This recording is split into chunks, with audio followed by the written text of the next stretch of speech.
They claim they are defensive. Take a listen. All training that we do is training for a possible war, but it does give it a different flavor when the pressures are heightened and there's a different bit of intensity as you see, in the conditions around you.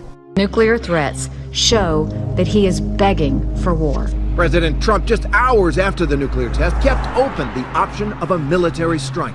Mr. President, will you attack North Korea?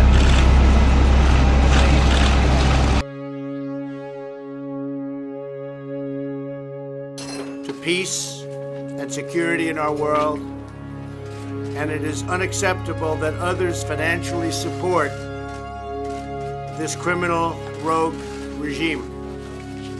The brutal North Korean regime does not respect its own citizens or the sovereignty of other nations.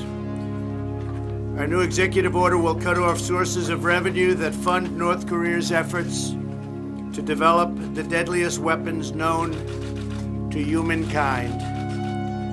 The order enhances the Treasury Department's authorities to target any individual or entity that conducts significant trade in goods, services, or technology with North Korea. And I'm very proud to tell you that, as you may have just heard moments ago, China, their central bank, has told their other banks, that's a massive banking system, to immediately stop doing business with North Korea. We begin with that breaking news. Japanese television running urgent warnings at this hour after first reporting another missile launch from North Korea. Japanese TV reporting the missile has passed over Japanese airspace. Several population centers have been warned. The launch is yet another provocative move on the part of North Korea. So let's get right to ABC's David Curley following late developments from Washington. David? Good evening, David. Very provocative. This missile traveled 2,300 miles and right over one of Japan's main islands. It is the second North Korean missile to fly over Japan in the past month, an extremely aggressive move by Kim Jong-un. In Japan, alarms blaring, according to the Japanese media, which says the missile was launched near Pyongyang, passing over the Japanese island of Hokkaido, landing in the Pacific Ocean. According to the Japanese broadcaster NHK, no attempt was made to shoot down the missile. Just this afternoon, President Trump speaking aboard Air Force One, saying he's working with the Chinese on pressuring North Korea and trying to reassure Americans. But believe me, the people of this country will be very, very safe. The Pentagon says initial assessments suggest this was an intermediate range missile, not an intercontinental missile, which could reach the United States. Today's launch coming just days after the UN passed additional sanctions against North Korea. The launch comes less than 2 weeks after North Korea tested what it says is a hydrogen bomb, which can be mounted on an intercontinental ballistic missile, its sixth and most powerful nuclear test.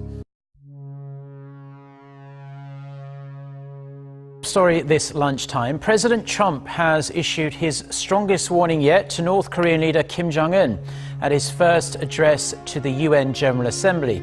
Calling him by the nickname Rocket Man on the global stage, Trump said North Korea's nuclear weapons and ballistic missiles are a threat to the entire world. He also said North Korea would be wiped off the map if it attacked the US or its allies. Park Hee-jun starts us off. Leaders from 193 member states gathered at the UN's New York headquarters to address several ongoing international crises, including the Rohingya crisis, the civil war in Syria, climate change, and of course, North Korea's continual nuclear and missile provocations. The highlight was, as expected, US President Donald Trump's keynote speech at his first appearance at a General Assembly session since his inauguration in January. In a wide-ranging speech where he hit out at Iran and Venezuela, President Trump reserved his sternest words for the leadership in Pyongyang. He said that, if necessary, the U.S. would totally destroy North Korea to defend itself and its allies. The United States has great strength and patience, but if it is forced to defend itself or its allies, we will have no choice but to totally destroy North Korea. Rocket Man is on a suicide mission for himself and for his regime. The United States is ready willing and able. But hopefully, this will not be necessary. He went on to emphasize the importance of UN member nations working together to isolate the Kim Jong-un regime. President Trump also thanked members of the UN Security Council, specifically China and Russia, for their votes in favor of the toughest ever UN resolution on Pyongyang for its most recent nuclear test. Although Pyongyang will have heard President Trump's comments loud and clear, the North Korean diplomats in New York weren't in the room to hear them, as the North's UN ambassador left his seat prior to Trump's arrival. Following the speech, South Korea's presidential office issued a statement saying it's evident the new U.S. administration sees the North Korean nuclear issue as highly important. The top office also said Trump's remarks confirmed that the strongest possible sanctions are the only way to denuclearize the rogue regime. U.S. and South Korea are making absolutely sure that North Korea is aware of the kind of firepower they possess. There has been another demonstration just miles from northern soil. Senior Foreign Affairs correspondent Greg Palcott has some amazing images tonight from Seoul, South Korea. Due to the Asian time difference, most in Seoul, South Korea probably missed President Trump's strong pledge at the UN to destroy North Korea if it threatens its nukes. One South Korean analyst did tell us they were strong words and that Trump was playing a game of diplomatic chicken. In the North Korean capital of Pyongyang, the lights were no doubt burning late. Here's how one analyst imagines Kim Jong-un's take on President Trump's rhetoric. I bet you, as we speak, in Pyongyang, in North Korea, they're sitting around poring over Donald Trump's statements, trying to analyze, what does it mean? Is this guy nuts, or is he really going to do this? There is a lot of talk about possible war. In South Korea, they are practicing at it, just in case.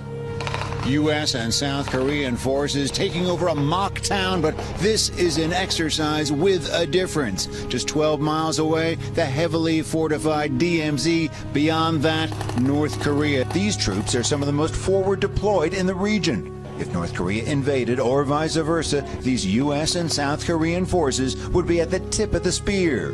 They're already doing maneuvers with North Korean artillery positioned dangerously nearby. The aim of the mission is to make sure U.S. and South Korean military can work and fight together, and the Yanks can get used to the tough Korean terrain. The regime of Kim Jong-un calls these drills invasion exercises, and it drives him crazy. That's probably another reason why the U.S. military keeps doing them.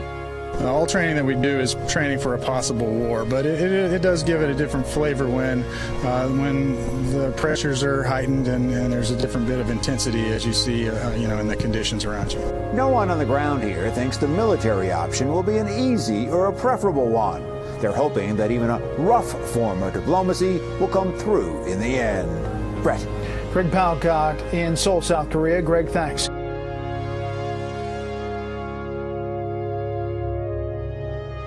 Now, following on the heels of President Trump's call for a sharp increase in military spending to deal with threats like North Korea, the U.S. Senate has approved a mammoth defense policy bill for 2018. The bill authorizes the Pentagon's budget for next year and sets guidelines on how the money is spent. Kim Hyo-sun reports.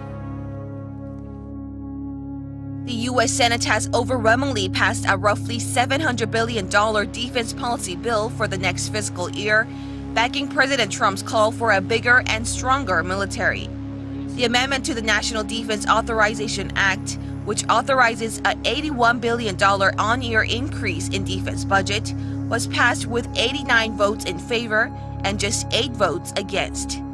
The legislation includes an additional $8.5 billion allocation for the Missile Defense Agency to strengthen missile defense. It also includes the Pentagon's pledges to defend the Korean Peninsula through the deployment of the THAAD anti-missile system and a nuclear umbrella. In addition, the bill lays out Washington's plan to enhance its extended deterrence over its allies in the Asia-Pacific region, including South Korea and Japan, by mobilizing all military capabilities, including nuclear and conventional.